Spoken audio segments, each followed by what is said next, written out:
Hello everyone, my name is Isabel. Today I'm going to be doing a book review for Linger by Maggie Stiefvater. First, I'd like to start out by giving a huge shout out to my friend and co-blogger Carrie, who gave me Shiver, the first book. I absolutely loved it and I fell in love with it, and so that's why I'm here today doing a book review on the second book, Linger. Since I am terrible at doing descriptions of the book, I'm just going to read what the back of the book Shiver says. Grace has spent years watching the wolves in the woods behind her house. One yellow-eyed wolf, her wolf, watches back.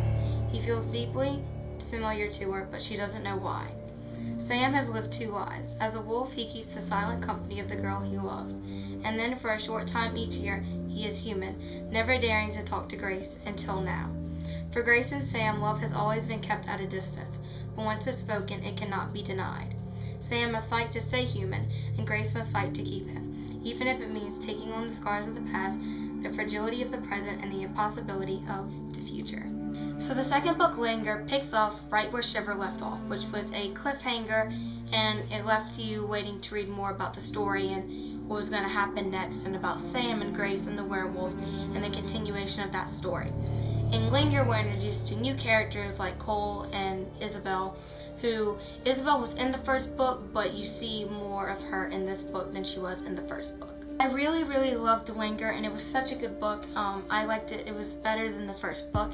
It was lighthearted and sweet, which I enjoyed about Sam and Grace's relationship.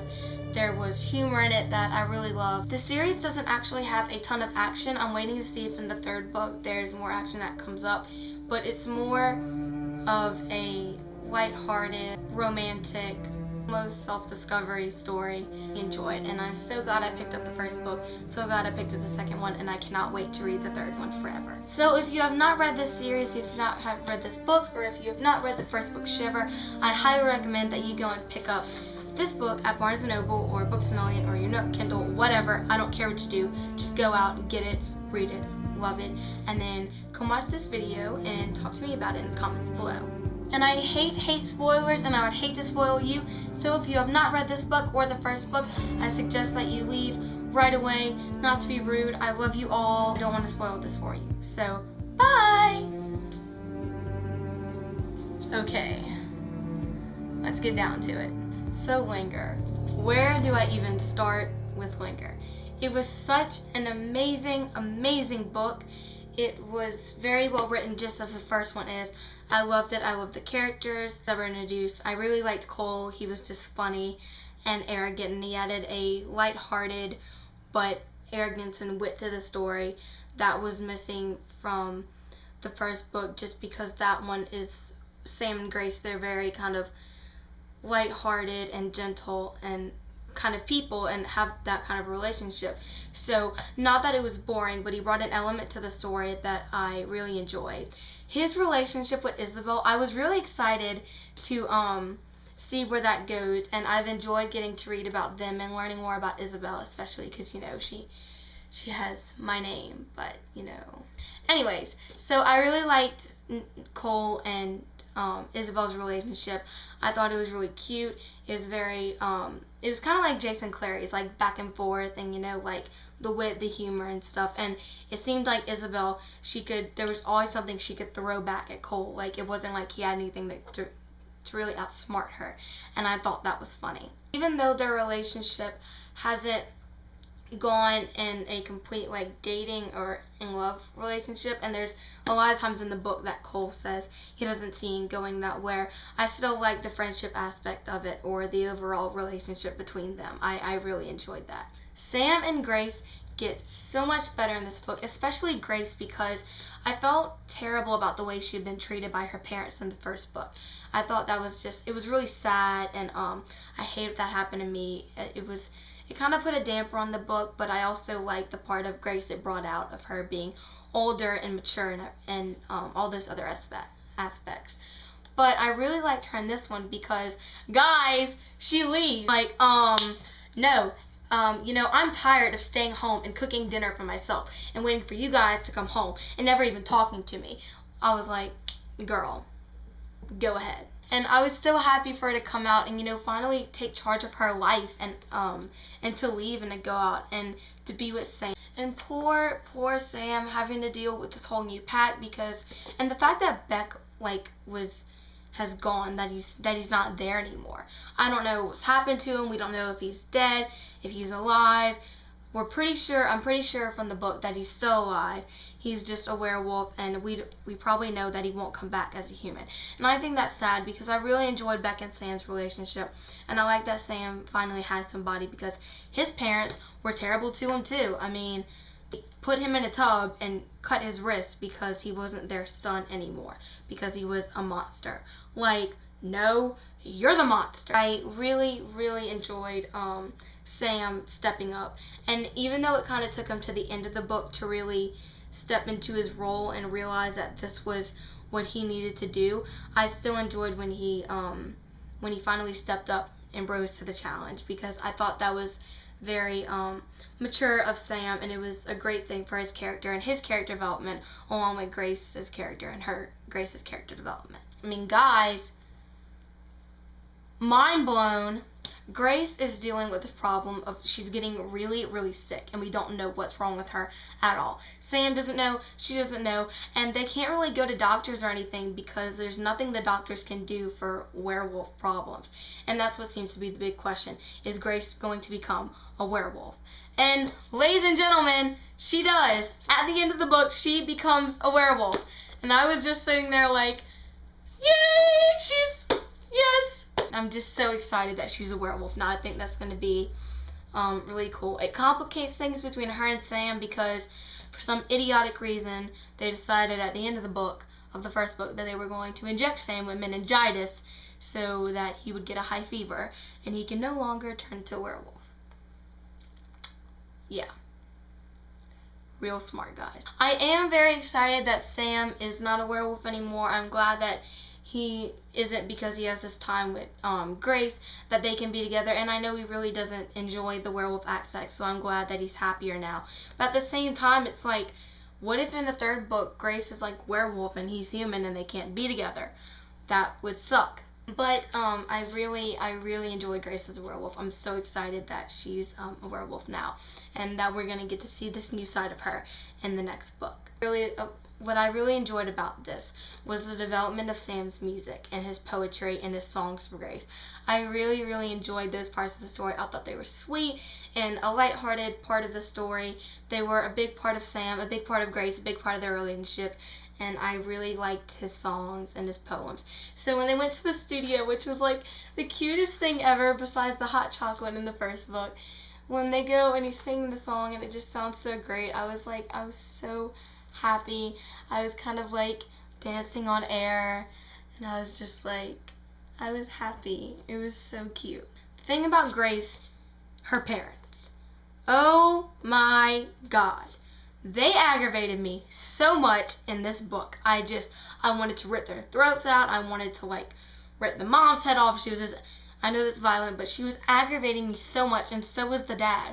Like, they weren't doing anything at all, okay? Like, no PDA was going on at all. It was just her and Sam laying down in her bed, sleeping. Grace gets sick. Grace is like coughing up blood and all that, and Sam's like running around like trying to help her, and that was such like a frantic and emotional scene. I was like, oh my god, no! And you thought the parents would come in and be like, oh my god, Grace, what's wrong? And instead, they flip out because Sam is there. Wait, what? They flipped out. They barely even paid attention to Grace on the ground coughing up blood. Their whole focus is on Sam and the fact that Sam's there.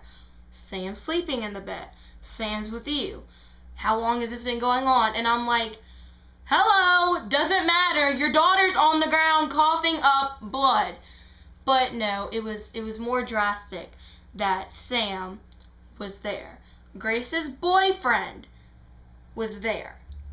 What? That scene, just her parents aggravated me, and they were acting like nothing was wrong, like nothing they were doing was a problem. The fact that them not being home all the time, never being there to cook, coming in really late on nights, the parents barely even talking because of their jobs, like that wasn't a problem. And the whole time Grace is like, I have cooked my own meals, taken care of myself, basically raised myself for my whole life while you've been out doing, I don't even, you guys know what, while Grace is home taking care of herself. And they were just denying everything. Or they're like, you know, that doesn't matter. You had a boy in your room. Doesn't matter that you had to cook for yourself. Sam was in your room. Doesn't matter that we weren't there being parents and taking care of you. Sam was in your room. So we'll come back to Sam and Grace and that whole shebang in a minute. But for now, we're going to talk about Cole and Isabel. Cole, what are we going to do about you? Cole, I thought his backstory was really sad, and how he was, what the thing with his band and the drugs and all that stuff. I just thought that was really, really sad. And I felt bad for him, especially because he kept going, I was Cole St. Clair, and now I'm this other person. This is what I used to be like.